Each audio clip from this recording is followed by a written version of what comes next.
사랑하는 영락교회 지체들에게 주 안에서 평화 인사를 전합니다. 오늘은 2023년 6월 27일 화요일입니다. 오늘의 묵상 본문은 역대하 28장 1절로 27절까지의 말씀입니다. 오늘 본문 말씀 28장 1절부터의 말씀은 이렇게 시작합니다.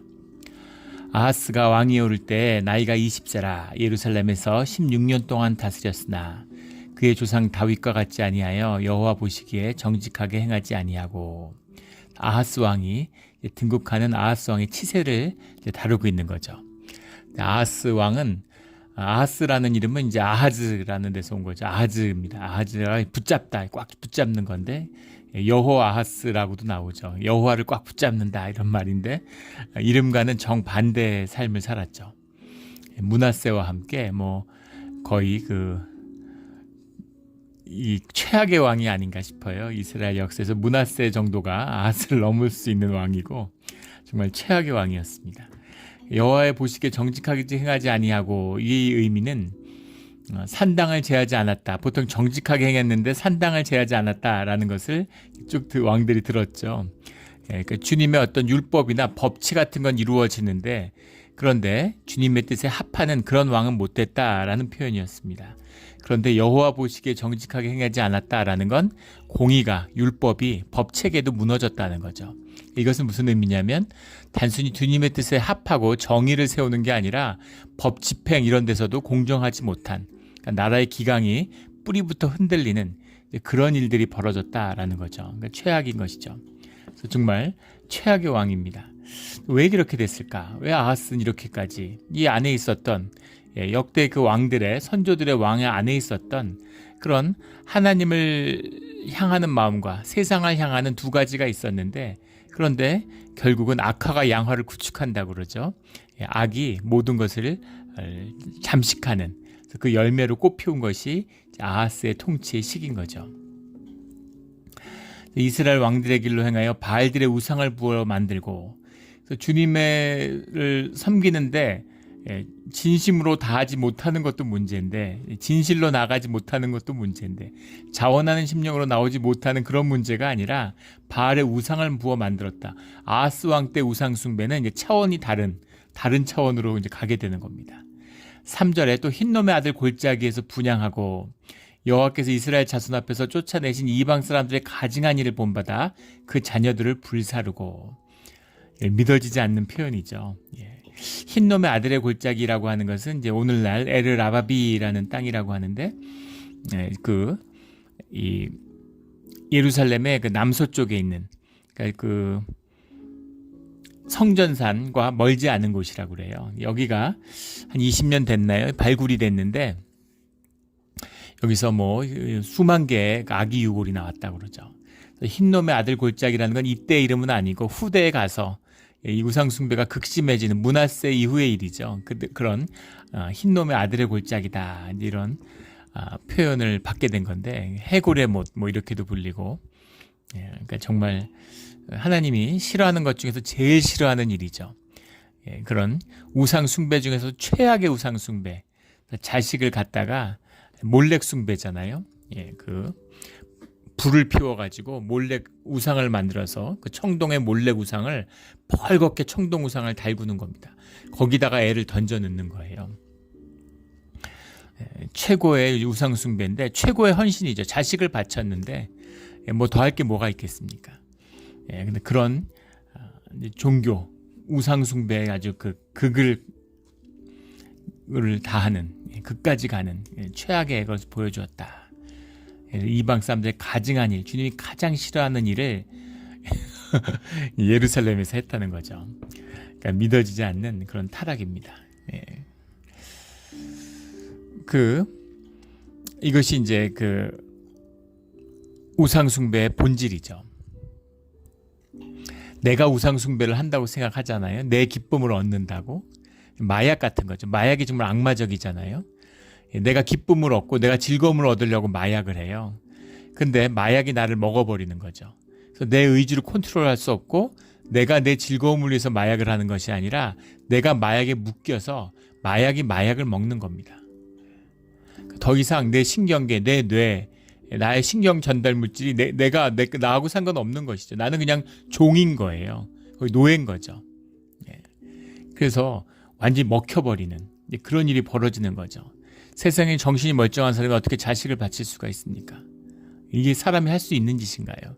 눈이 멀고 처음에는 우상숭배를 하고 나를 높인다고 생각했는데 그게 아니라 이제 먹혀버리는, 더 이상 내가 없는, 나를 잃어버린, 내가 죽어버린 그런 존재가 되었다라는 것을 보게 되는 거죠. 마귀의 지배의 문을 열고 마귀가 지배를 한다, 이런 얘기입니다. 4절에 산당과 작은 산이와 모든 푸른 나무 아래서 제사를 드리며 분향하더라. 그러니까 마치 그 북이스라엘처럼 이 우상숭배가 온 국토를 덮어 창궐했다는 겁니다. 사람들은 다 의롭고 사람들은 다 신실한데 아하스만 타락해서 이런 일이 벌어졌을까요? 아니죠. 모든 사람 안에 있는 악이 있습니다. 우리도 마찬가지죠. 우리의 육성이 있어요. 죄성이 있습니다. 그래서 우리가 죄를 짓고 살아요. 죄를 짓고 살고 주님께 회개하고 주님께 돌이키는 겁니다. 또 우리가 잘못된 길을 가면 주님의 책망을 받고 회초리를 맞고 주님께 돌이켜야 되는 것이죠. 그런데 이것은 이제 선을 넘어간 거죠. 그래서 이제 그 집단 악이 일어났다는 거죠. 악의 연합이 일어났다는 겁니다. 성령 안에서 선의 연합을 이루어내도 악을 다스려야 되는 그런 걸 해야 되는데 그 반대의 일이 벌어진 것이죠. 그러면 인간이 얼마나 악해지는지, 이거 뭐 우리 나치 독일의 역사 뭐 이런 거 2차 세계대전 이런 걸 읽고 보면은 사람이 얼마나 악한지. 일본도 마찬가지. 일본이 중일 전쟁을 하면서 우리 뭐 조선 그 식민지에서도 마찬가지였지만 정말 상상할 수 없는 악행을 저질렀죠. 근데 그 사람들 하나하나가 나쁜 사람들이었냐, 그렇게 악마 같은 사람들이었냐, 그러면은 사실 고향에서 괜찮고 별 문제 없는 사람들이었다는 거예요. 근데 어떻게 사람들이 모여서 그런 악마적인 짓을 하고 집단 학살을 하고 정말 입에 담기도 그런 민망한 정말 그 악한 일들을 수없이 저지를 수 있었을까? 우리 그 악의 평범성 얘기했죠. 그 아이히만의 이야기. 평범한 사람인데 사람을 수백만 죽이는 일에 쓰임 받는 것이죠. 이런 겁니다. 그래서 악의 문을 여니까 왕의 영향력이 있는데 그것이 악하게 쓰임을 받으니까 그 가운데서 악한 역사의 기름 부음이 있었다라는 겁니다. 그게 아하스 왕 때의 일이다라는 거죠.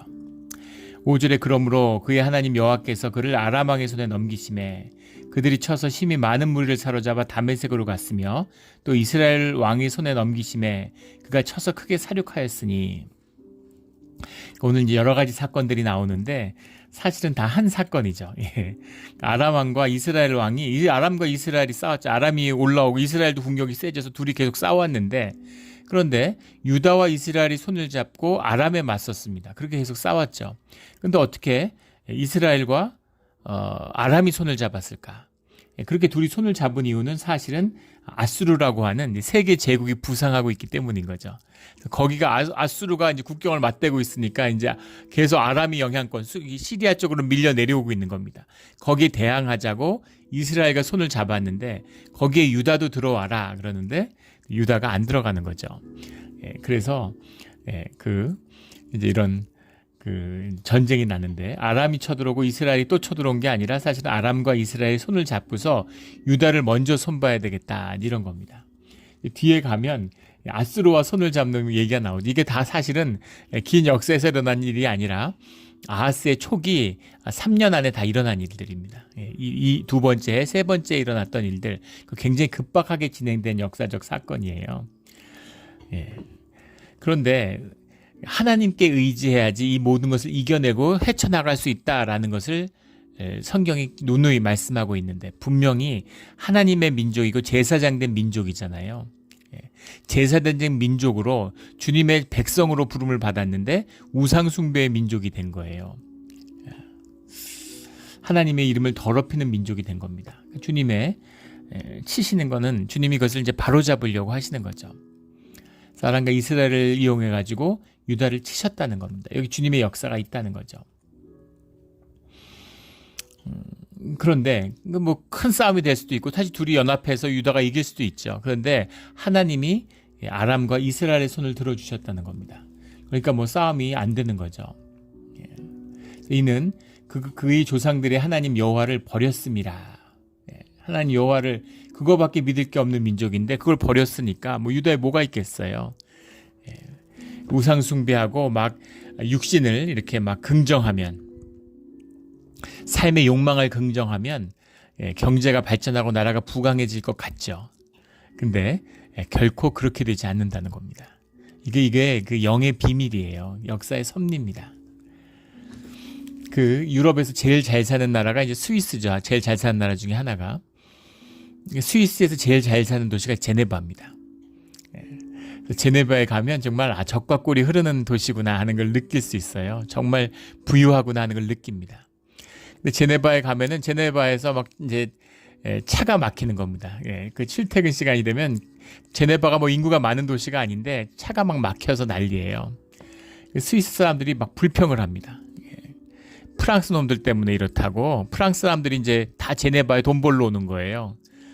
프랑스도 이제 잘 사는 나라인데 제네바 스위스가 너무 잘 사니까 그걸로 돈을 벌어 와요. 임금 수준이 훨씬 높으니까. 그래서 제네바 식당에서 뭐 주방에서 설거지하고 식당 서빙하고 이런 사람들은 다 프랑스 사람들이죠. 그러니까 또 인간들이 아주 악하잖아요. 그러니까 이제 프랑스 사람들을 우습게 여기고 그럽니다. 근데 언제부터 그랬을까? 역사적으로 스위스는 정말 유럽에서 제일 못 사는 나라였죠. 돈 벌러 프랑스나 독일로 가야 되는 나라였어요. 제네바의 그 양대 산업, 중세 제네바 사람들이 먹고 사는 길은 두 가지밖에 없습니다. 남자는 용병으로 가서 전쟁터에 가서 돈을 벌어서 송금하는 것이고, 여자로 태어났으면 창부가 되는 거예요. 제네바가 지금은 호수가 됐지만 레마노가 그때는 지중해와 연결되어 있었다고 하죠. 지중해에 나가서 낚시하던 배들이 들어와서 어업에 종사하던 배들이 와서 제네바 항구에다가 이제 보관을, 내륙 호수니까 거기다가 배들을 정박하는 거죠. 그러니까 그 어부들을 상대로 돈을 버는 겁니다. 여관도 하고 물론 주막도 하지만 매매춘의 도시인 거죠. 그 제네바를 바꾼 건 켈빈, 제네바의 시장 겸 종교개혁가였죠. 켈빈의 종교개혁이에요. 그런데 그 시대 16세기의 제네바에서 매매춘을 끊는다는 건, 그건 오늘날 한국에서 반도체 산업을 그만둔다는 건, 자동차 산업을 그만둔다는 것과 마찬가지입니다. 한국이 반도체 산업 없으면은 이제 반도체 경기만 좀 꺾여도 한국 경제가 흔들흔들하죠. 외환 위기가 오니 안 오니 합니다. 그런데 그거를 아마 딱 끊는다고 한번 생각해 보세요. 상상이 됩니까? 그런 일을 믿음으로 강행한 거죠. 근데 제네바가 유럽에서 제일 잘 사는 도시가 됐어요. 그런데 요즘 제네바 경기가 어려워지니까 카지노를 허용해야 된다. 우리도 카지노를 허용하면 잘 살 수 있지 않느냐, 뭐 그런 얘기가 나오는 거죠. 카지노 허용하면 잘 살게 될까요? 매매춘 다시 하면 돈이 더 들어오니까 잘 살게 될까요? 인간의 영, 인간의 그 정신이 피워내는 인간의 생명을 전혀 이해하지 못하는 무지의 소치죠. 물론 억압한다고 욕망을 부정하는 해서는 안 되죠. 인간의 욕망이 있고 육성이 있다는 걸 부정하는 건 거짓입니다. 거짓의 생명이 있을 수가 없죠. 그러나 그렇다고 해서 욕망을 긍정하고 우리의 물욕으로 살면 그러면은 잘 살 수 있을까? 절대 그렇지 않습니다. 돈을 좋아하고 막 돈의 영혼을 팔면은 부자 될까요? 그럼 세상 사람들 다 부자 됐겠죠. 부라는 게 그렇게 이루어지는 게 아니죠. 유럽의 역사를 보세요. 종교개혁이 철저한 나라였을수록 더 잘 삽니다. 이게 정신의 비밀이고 영의 비밀이죠. 유럽이 잘 살던, 지금은 뭐 부의 대명사가 됐지만 역사적으로 보면 잘 살던 곳이 아니에요. 미국도 마찬가지죠. 북미 대륙은 이건 척박한 땅입니다. 농사가 안 되는 땅이에요. 사람들이 안 살던 땅이죠. 중미를 보세요. 여기 정말 젖과 꿀이 흐르는, 멕시코 젖과 꿀이 흐르는 땅이죠. 다 갖춘 나라예요. 경제학의 최대 미스테리가 왜 멕시코가 못 사느냐라는 거 아니에요? 왜 아즈텍 왕국, 뭐 마야 왕국이, 이런 왕국들이 중남미에 있었겠습니까? 거기에 젖과 꿀이 흐르기 때문인 거죠. 그런데 거기에서 그런 풍요함이 있다고 해서 절대 잘 살게 되는 게 아니라는 거죠. 이게 공의의 비밀이고 이것이 생명의 비밀입니다. 더 깊이 들어가면. 그러니까 정말 우리가 한번 잘 살아보자 이러고 불을 질렀는데 집을 다 태워버린 것이죠. 이것이 아하스 왕 때의 그 남유다 왕국에서 이제 벌어진 일이었다라는 거죠. 주님이 그 유다를 그 아람과 이스라엘 들어서 치는데 주님이 함께 하니까 주님이 이스라엘 편을 들어주니까 북이스라엘을 아람의 편을 들어주니까 하루 동안에 용사 12만 명을 죽였으며 베가와 르신이 연합을 해갖고 유다와 아람의 군대에 대패를 했는데 하루 동안 12만 명이 죽었다. 12만 명이라는 걸 하루에 정말 죽을 수가 있을까? 뭐 죽을 수 있겠죠. 충분히 하루 동안이라는 건 주님이 하신 일을 상징하는 거니까 급속한 믿어지지 않는 정말 눈을 뜨고 눈 믿어지지 않는 그런 대승리와 대패배가 있었던 것이죠. 12만 명이 진짜 죽었느냐에 대해서는 뭐 여러 이제 해석들이 있는데 이것을 이제 그 1000이라는 것이 가지는 이제 상징적인 의미가 있잖아요. 많다고 하는 120, 10 곱하기 12 곱하기 10 곱하기 1000이죠. 그러니까 어떤 그 완전수를 상징하는 12,000 이러면 1000 곱하기 12 그러면은 완전한 군대 12,000의 용사 이러면 실제 12,000일 수도 있지만 이제 완전한 용사를 이야기하는 것처럼 12만 명이라는 건 그 영어 성경 그 NASB 같은 성경에 보면 뭐 all valiant man 이렇게 썼어요. 모든 용감한 모든 사람들, 훌륭한 모든 전사들은 다 죽었다.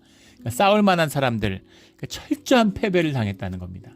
재기가 가능할까 싶을 정도의 군인은 다 죽어나갔다. 이런 패배를 의미하는 거죠. 어떻게 이렇게까지 패할 수가 있을까? 하나님 여호와가 유다를 버렸기 때문이다라는 겁니다. 7절에 에브라임의 용사 시그리는 왕의 아들 마아세야와 국내 대신 아스리감과 총리 대신 엘가나를 죽였더라. 그러니까 북이스라엘에게 왠지 철저한 패배. 왕의 아들 마아세야는 실제 아하스 왕의 친아들은 아니겠죠. 지금 20세, 22, 3세쯤 됐을 텐데 그 아들이 전쟁터에 나가서 싸울 수 있는 용사가 되었다? 그럴 수는 없을 겁니다. 그래서 친아들은 아니기 때문에 여러 논란이 있어요. 이것이 어떤 직책의 이름이 아니었겠느냐. 뭐 이제 그런 이야기도 있고 또 왕의 형제였을 것이다. 아하스의 형제도 이제 왕의 아들이니까 형제였을 것이다. 이게 더 설득력이 있겠죠. 국내 대신이라는 말은 뭐 네기드, 베이트라는 게 집이잖아요. 하바이트, 네기드 하바이트 이런 말인데 그 집의 지배자, 네기드라는 게 룰러니까 그러니까 이제 그걸 국내 대신이다 이렇게 썼어요. 그 다음에 총리라고 하는 것은 이제 미슈네우, 멜레크라는 게 이제 왕이죠. 미슈네흐라고 하는 게 뭐 카피하다 이런 뜻도 되고 더블 두 배로 한다 이런 뜻도 되는데 세컨드라는 뜻이 있습니다. 두 번째 그러니까 왕의 두 번째 사람이다. 그래서 이제 총리 대신이다 이제 이렇게 해석을 했는데 왕 다음 사람이니까 그러니까 총리가 죽고 뭐 왕의 형제가 죽고 국내 대신이 죽으니까 막 사력을 다해 싸웠는데 완전히 만신창이 된 거죠. 다 죽은 겁니다. 아하스는 살았어요. 이것은 산계 형벌이죠. 고난과 형벌이 기다리고 있는 것이죠. 치욕과 그런 하나님의 그런 어떤 징계를 이제 받게 되었다라는 겁니다. 아하스가 미워서 징계를 한 게 아니라 하나님의 제사장의 나라 유다를 회복시키기 위한 돌아오라고 하는 주님의 징계죠. 사실 이런 징계조차도 유다에게는 이제 은혜인 겁니다. 그리고 이제 8절에 가면 이스라엘 자손이 그들의 형제 중에서 그들의 아내와 자녀를 합해 20만 명을 사로잡고 재물을 많이 노력하여 사마리아로 가져가니까 북이스라엘이 약탈을 한 데서 끝난 게 아니라 같은 이스라엘 민족이었잖아요. 두 지파와 10지파가 나누어진 북이스라엘인데 자기 동족들을 노예로 잡아가려고 했다는 거예요. 유다도 타락했지만 북이스라엘 타락이라는 게 이스라엘이 뭔지 하나님의 백성이라는 게 뭔지를 잊었다는 거죠. 이방 민족하고 똑같은 거예요. 그래서 자기 동포를 노예로 잡아가고 노예로 팔려고 하는 겁니다. 정말 오늘 본문에는 그 자녀의 인신제사도 그렇고 도저히 믿을 수 없는 어떻게 이런 일이 벌어질 수가 있지? 어떻게 이럴 수가 있지? 근데 요즘도 마찬가지죠. 우리 남과 북을 보십시오. 같은 나라고 같은 민족이었어요. 그리고 1960년을 기준으로 하면 북한이 한국보다 남한보다 인구가 절반이었는데 GDP가 유엔의 통계입니다. 1.7배였다고 그러죠. 거의 2배 가까이 됐다는 거예요. 그러니까 한 4배 가까이 잘 살았다는 거죠, 북한이. 근데 그럴 수밖에 없었던 건 일제시대 때 일본의 산업시설들이 다 북한에 있었습니다. 그랬던 이유는 그 압록강강에 있는 그 수력발전소 때문에 전기가 풍부하니까 또 이제 만주나 중국으로 진출하려고 하니까 군수공장이나 그런 공장들이 전부 다 북에 있었죠. 세계 최대의 비료 공장이 북에 있었습니다. 그러니까 북한이 당연히 잘 사는 것이죠. 그런데 불과 60년을 기준으로 하면 반세기 만에 지금 북한의 GDP가 공식적으로는 한 22분의 1 남한에 실제로는 한 100분의 1 정도 된다고 그러죠. 그러니까 그리고 인구의 절반이 기아 상태에 있는 북한은 어떻게 저렇게 됐을까? 고깃고기에 밑밥 먹여준다고 모두가 평등하게 다 잘 살게 한다고 그렇게 시작했는데 어떻게 저렇게 됐을까? 국민의 절반이 기아 상태에 있다는 게 믿어지십니까? 어떤 상태인지? 어떻게 그런 일이 벌어질 수가 있지? 50년 동안 무슨 일이 벌어졌길래 그런 것처럼 남북이 분열하고 나서 이제 완전히 하나님의 한 이스라엘이라는 게 믿어지지 않을 정도로 이렇게까지 타락했다는 겁니다. 이게 인간의 모습이죠. 이 인간의 모습입니다. 비참해진 것이죠.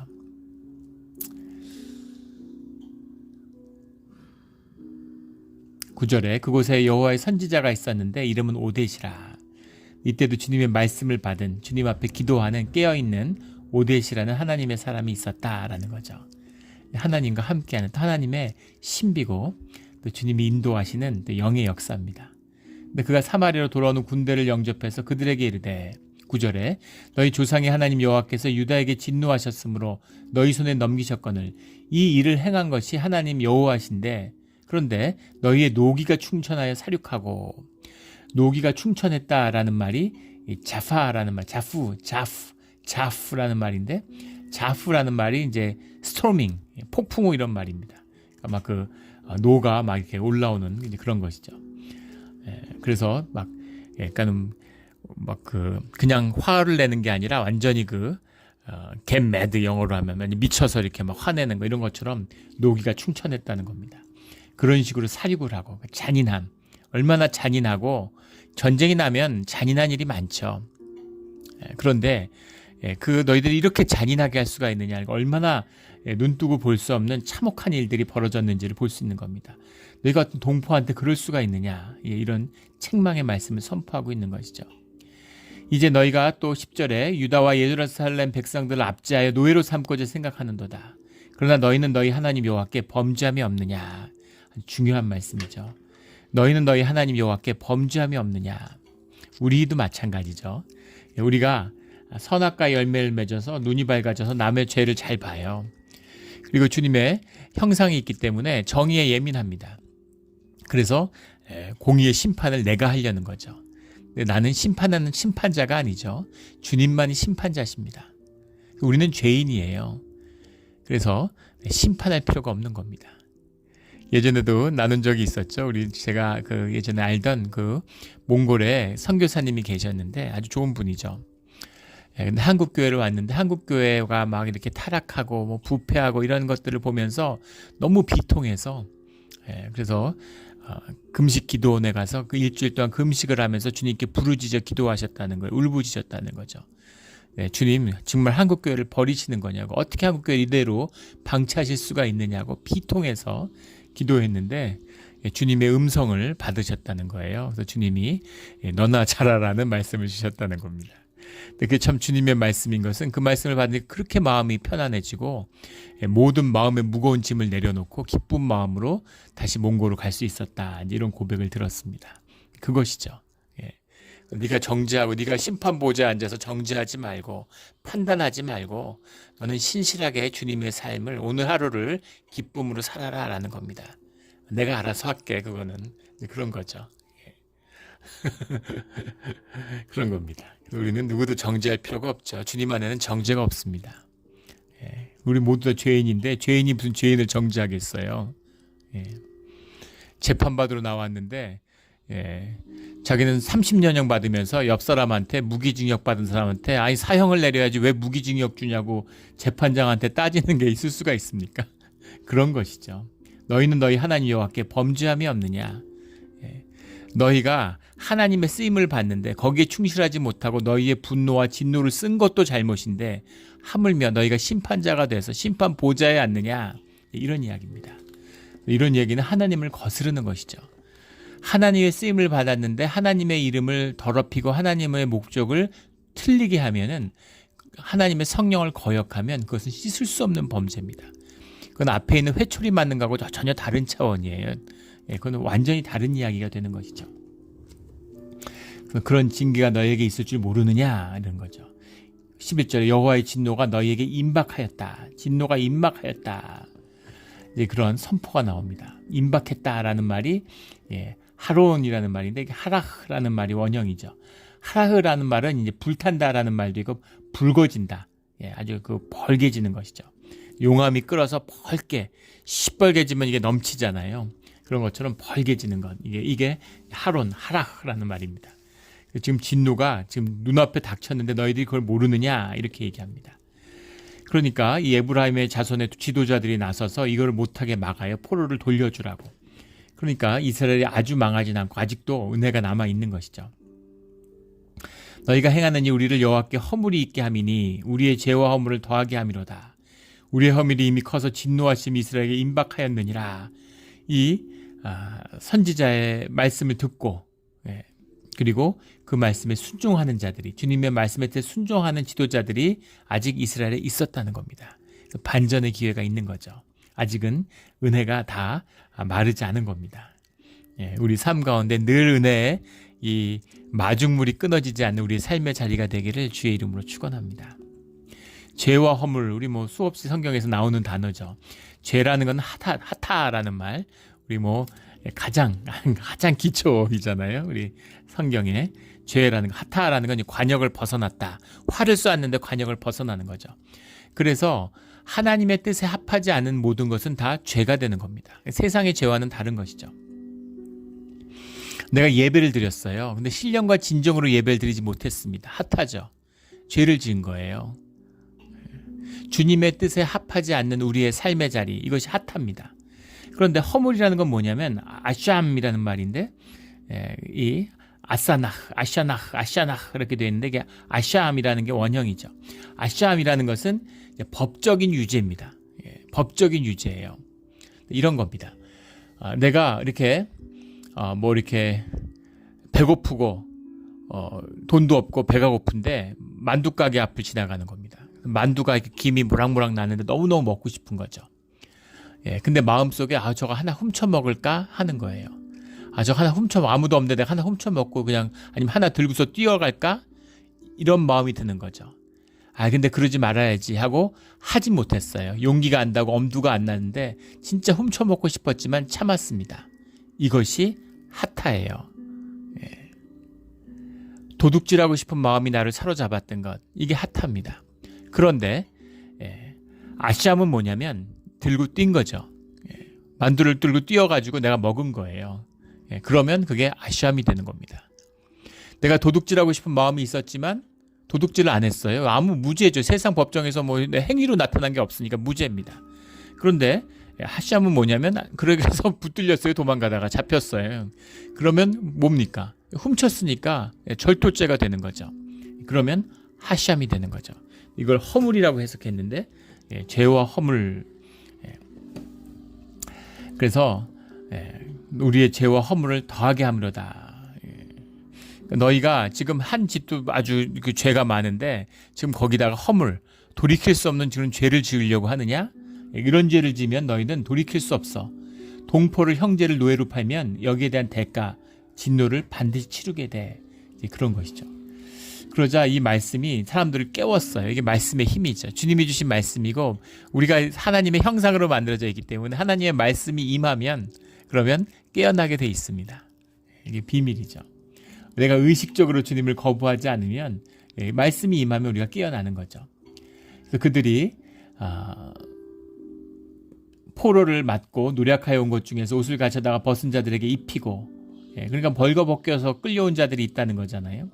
신을 신기며 먹이고 마시게 하며 기름을 바르고, 기름을 발랐다는 얘기는 이제 아픈 데가 있는 사람들 치료해 줬다는 얘기죠.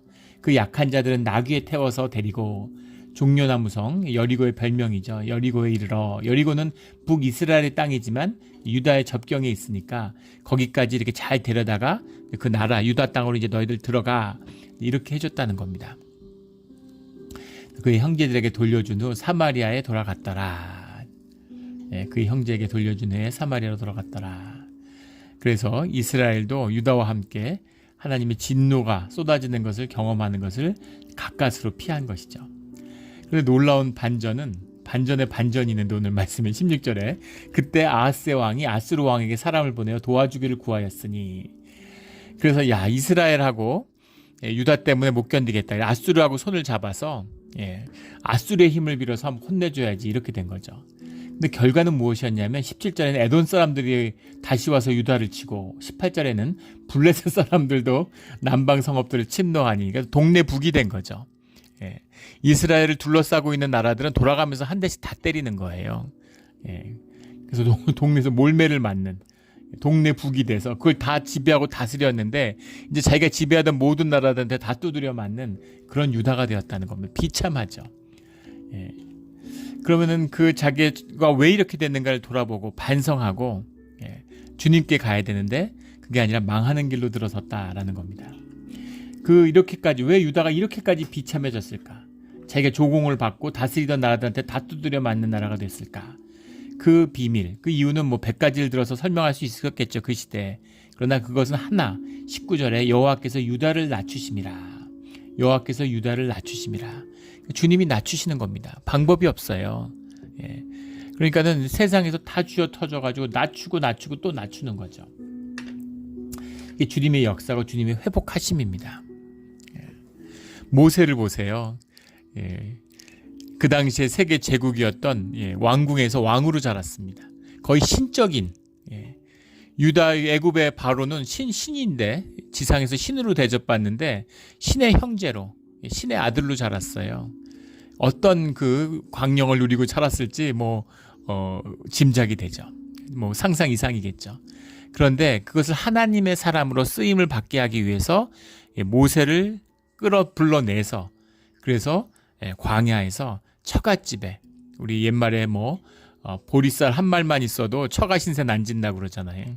그런데 처갓집에 가서 처갓집 양치기 생활을 40년을 했습니다. 그러니까 어떤 마음이고, 느꼈을 처음에 굴욕과 수치감이 대단했겠죠. 끝없는 실패와 좌절을 경험하고 자기 자신에 대해서 절망한 거죠. 그래서 이게 내 삶이구나 하고 받아들인 거죠. 나는 그냥 양치기고 이렇게 살아야 됐구나. 주님이 다시 아브라함아, 다시 모세야 하고 광야에서 부르시는 거죠. 그리고 주님의 소명을 맡기는 겁니다. 그런데 저는 할 수 없다, 이렇게 얘기하죠. 나는 할 수 없다는 고백이 주님이 모세를 쓰시는 이유입니다. 나는 할 수 있어, 나는 능력 있고, 나는 똑똑하고, 나는 재주가 있어. 그럼 주님이 안 쓰시죠. 주님의 일을 온전히 이루기 위해서, 주님에게 온전히 깨끗하게 쓰임받는 사람이 되기 위해서 주님이 낮추시는 거예요. 낮추고 또 낮추는 겁니다. 우리 구역 모임을 갔는데 구역장님 중에 한 분이 그런 고백을 하세요. 미국에 올 때는 자신이 있었고, 몇 년 있으면 사업도 성공하고, 집도 사고, 마음대로 다 할 수 있을 것 같은 플랜이 있고 계획이 다 있었다고. 근데 그 계획대로 안 되고 정말 어려움을 끊임없이 경험하면서 참 많은 실패들을 맛보고 깊은 아픔을 경험하셨다는 거죠. 그런데 감사한 거는 그 과정에서 주님을 만나고 주님께 의지하는 법을 배웠다는 겁니다. 그거죠. 본토와비 친척의 집을 떠나는, 이민의 땅에 와서 고생하며 사는 유일한 이유입니다. 또 그런 성도님의 고백도 들은 적이 있어요. 이민 오는데 참 가슴이 아픈 이야기죠. 어머니 돌아가시고 혼자 된 아버지인데, 아버지한테 한국에서는 답이 없기 때문에 미국에 가서 내가 큰 돈 많은 나라 가서, 부자 나라 가서 돈 벌어가지고 내가 돌아올 테니까, 돈 벌어서 돌아올 테니까 기다리시라고. 와서 5년이 지나고 10년이 지나고 20년이 지나고, 그런데 돌아가지 못하는 거죠. 그런 겁니다. 주님은 우리를 낮추시는 거예요. 그래야 주님을 만나는 겁니다. 주님과 함께 할 수 있는 거죠. 그 주님에게서 낮아짐으로 우리 주님과 함께하는 삶의 비밀을 만나게 되는 우리 모두가 되기를 주의 이름으로 축원합니다. 그런데 이 아하스는 이렇게 낮아졌는데도 주님을 만나지 못해요. 고생한다고 주님 다 만나는 건 아니죠. 주님 안에서 낮아져야 되는 겁니다. 그리고 낮아졌을 때 주님을 만나는 것도 주님의 은혜예요. 근데 아하스는 끝까지 악한 것으로, 그러니까 자기를 이미 주님에게 만날 수 있는 그 진실을 잃어버린 인간이 되었다는 것을 보여주는 거죠. 의지적으로 악한 겁니다. 20절에 아수르 왕 디글라 빌레셀이 그에게 이르렀으나 돕지 아니하고 도리어 그를 공격하였더라. 그 아수르를 끌어들이는데 이것이 이제 결국은 유다를 멸망의 길로 재촉하게 되는 대재앙을 불러들이는 거죠.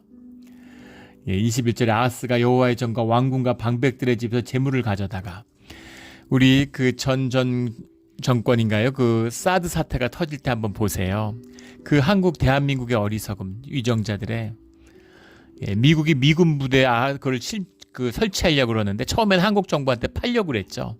근데 그 돈을 아끼려고 놀랍게도 중국을 끌어들였어요. 중국을 끌어들여서 중국이 반대한다 이런 식으로 그걸 끌었습니다. 그래서 문제가 커지니까 미국이 결국은 그걸 철회하고 미군 부대에 미군 예산으로 설치하는 것으로 했죠. 근데 그것 때문에 나라가 뭐 두동강 나고 지금까지도 온갖 문제를 일으키고, 그게 더 웃긴 건 미군이 미군 부대 북이 설치한 거잖아요. 그러면은 그거는 뭐 한미 협정, 소파 협정에서 미군의 뜻대로 다 무기를 운영하는 거예요. 중대 규모의 화력 부대 운용입니다. 마치 미군이 한국군의 무장에 대한 화력 운영에 대해서 말할 수 없는 것처럼 한국도 미군에 대해서 얘기할 수 없는 것이죠. 그런데 그걸 가지고 중국이 한국을 보복을 했어요. 미국을 상대로 지렛대로 쓰겠다고 중국을 끌어들였는데, 근데 중국이 그때 이후로 마치 한국 내정에 간섭하는 것을 당연한 것처럼, 권리가 있는 것처럼 행사합니다.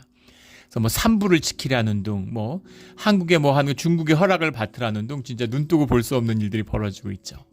그래서 막 중국을 미워하는 마음이 부글부글 막 끓어오르잖아요. 최근에는 일개 국장급에 불과한 중국의 그 한국 대사가 한국 제한 중국 대사가 한국의 야당 대표를 불러가지고 그거를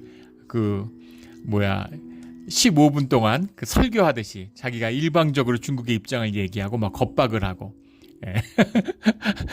미국에 베팅하면 미래가 없다는 등 온갖 협박을 일삼았죠. 한마디도 못하고 옆에 이렇게 풀주고 앉아있는 야당 대표, 미국 중국 대사를 끌어들여 중국 대사하고 만날 수 있죠. 그게 정치인들이 하는 일이잖아요. 전쟁을 하면서도 회담을 하는데 그게 무슨 문제가 됩니까? 근데 그걸 왜 유튜브로 생중계를 했을까? 중국 대사 입을 빌어서 현 정권을, 대한민국의 정권을 비난하려고 했겠죠. 외교를 이용하려고 했는데 오히려 역풍을 맞았어요. 어리석음입니다. 이게 악의 잔꾀죠. 악은 스스로 늘 무너지게 돼 있는 것입니다. 그래서 아수르를 끌어들였는데 아수르가 도리어 유다를 공격하기 시작했다는 거예요. 이거 인류 역사에서 늘 반복되는 일이죠. 반달족, 유럽 역사에서 반달족이 유럽에 진출해서 스페인 남부에 있었는데 북아프리카를 석권하게 되죠. 근데 그 이유가 같은 로마의 총독인데 지금으로 하면 알제리 총독과 튀니지 총독과 이 서로 이제 갈등을 빚는 거예요. 그래서 서로 막 다투다가 상대를 제압하려고 반달족을 끌어들인 거죠. 그래서 반달족이 넘어와가지고 북아프리카에 석권하는 것부터 다리를 놓은 거죠. 똑같은 짓입니다. 역사는 늘 반복되는 일이죠. 그런 어리석은 짓을 저지르게 되는 거죠. 21절 아하스가 여호와의 전과 왕국과 방백들의 집에서 재물을 가져다가 아수르 왕에게 주었으나 그에게 유익이 없었더라. 사우디 왕을 돈으로 매수하려고 했던 거죠. 세계 제국인데, 세계 제국이잖아요. 재물을 갖다 준다고? 지금 그 아수르의 왕의 입장에서 보면 이게 어차피 다 내 건데, 다글렛 빌레셀의 눈에는 이 전 세계 게 다 내 건데 니들이 뭘 갖다 바쳐? 원래 내 건데, 이렇게 생각하는 거죠. 이게 제국 의식이죠. 근데 거기다가 재물을 갖다 주고 많이 갖다 줄수록 점점 더 화를 자초하는 거죠. 우리가 빨리 취해야 되겠구나, 이렇게 되는 겁니다. 그래서 오히려 화를 입는 악의 잔꾀, 이렇게 하면 되겠지, 저렇게 하면 되겠지, 대한민국도 마찬가지죠. 미국과 중국 사이에서 뭐 어떻게 살아남느냐, 누구 편을 드느냐, 누구 편을 든다고 사는 것이 아니죠. 그런 어려움 속에서 대한민국이 살 수 있는 유일한 길은 여호와 하나님께 의지하는 것뿐입니다. 우리가 신실하고 우리가 주님 안에서 하나가 되면 세상이 어떻게 뒤집어져도 아무 문제가 없어요. 강대국에 의지하려고 하면 결국은 망하는 것입니다. 조선 말에 고종이 그것을 보여줬죠. 잔꾀를 내서 뭐 러시아를 끌어들이고 청나라를 끌어들이고, 아버지를 밀어내려고 청나라를 끌어들였어요. 그게 결국은 조선이 망하는 길을 연 것이죠. 일본을 끌어들이고 영국을 끌어들이고 결국 망하는 겁니다. 이런 어리석은, 이게 인간의 어리석음의 끝이다라는 걸 보게 되는 거죠. 22절에 아하스 왕이 공고할 때 더욱 여호와께 범죄하여, 참 신기하죠. 공고해질수록 점점 여호와께 간구해야 되는데 여호와께 더욱더 범죄하더라는 거죠. 악의 연쇄입니다. 악이 점점 더 깊어가는 거죠. 극악해지는 거예요. 이 고생입니다. 고난을 받은 게 아니라 주님이 주시는 시련을 고생으로 받아들이는 거죠. 주님을 모르는 자가 고생을 하면 점점 더 악해집니다. 고난을 받은 사람은 삶이 피어나요. 고난 속에서 한 사람들은 인격의 향기가 납니다. 고생을 한 사람들은 독을 뿜죠. 고생한 사람들은 한 50m 밖에 있어도 얼굴만 봐도 머리가 벌써 아파져요. 고생한 사람들을 가까이 하면 안 되죠. 이거 아하스의 모습입니다. 우리 삶의 어려움들이 고난으로, 주 안에서 고난으로 승화되기를 주의 이름으로 축원합니다. 하제르라는 말이죠. 공고할 때, 공고하다라는 게 바인드업, 타이업, 이런 묶는다 이런 말입니다. 아니 좁다 이런 뜻도 되고, 삶의 길이 좁을 때 이런 것이죠. 근데 그러자 23절에 자기를 친 다메섹 신들에게 제사하여, 아람의 신인데 아수르의 신이기도 하죠. 아수르의 신들에게 제사했다. 그러니까 우리 잘 지내자, 우리가 남이냐 이러고 다메섹의 신들에게 제사를 지내는 겁니다. 그러자 그 신이 아하스와 온 이스라엘을 망하게 하였더라. 결국은 그것이 유다가 망하게 되는 이유가 되었다라는 겁니다. 27절에 아하스가 조상들과 누움에 이스라엘 왕들의 묘지에 들이지 아니하였다. 끝을 맺죠. 여호람, 요아스, 우시아는 이제 나병 때문에 그렇게 된 것이지만 여기서 네 번째 왕들의 묘실에 들어가지 못하는 그런 왕이 되었다는 겁니다. 악하게 시작해서 악으로 끝을 맺는, 이렇게 순수하게 정말 전부 다 악했던 그런 아하스의 삶입니다. 끊지 못했던, 산당을 끊지 못했던 유다 안에 있었던 악한 욕망, 그 죄성이 열매 맺은 것이 아하스의 모습이었다라는 거죠. 우리 주님 안에서 악을 끝까지, 거의 죽는 게 아니라 깨끗이 죽어서 주님한테 부활의 영의 삶으로 살아가는, 우리가 죄성이 있는, 우리가 육체를 입고 있지만 교회를 이름으로 성령 안에서 그 죄성이 다스려지는 그런 온전한 우리의 삶의 자리가 되기를 예수 그리스도 이름으로 축원합니다. 아멘. 기도드리겠습니다. 하나님 아버지 감사합니다. 아하스를 통해서 우리 자신의 모습을 봅니다. 주님, 공고할 때 주님을 찾고 어려울 때 주님을 의지하는, 주님이 부르실 때 주님께 돌이키는, 아무리 어려울 때라도, 아무리 죄 가운데 있을지라도 주님 앞에 회개로 돌아올 수 있는 그런 은혜의 길을 받지 말아 주시옵소서. 주님만 의지하며 감사하며 예수 그리스도의 이름으로 기도드렸습니다. 아멘.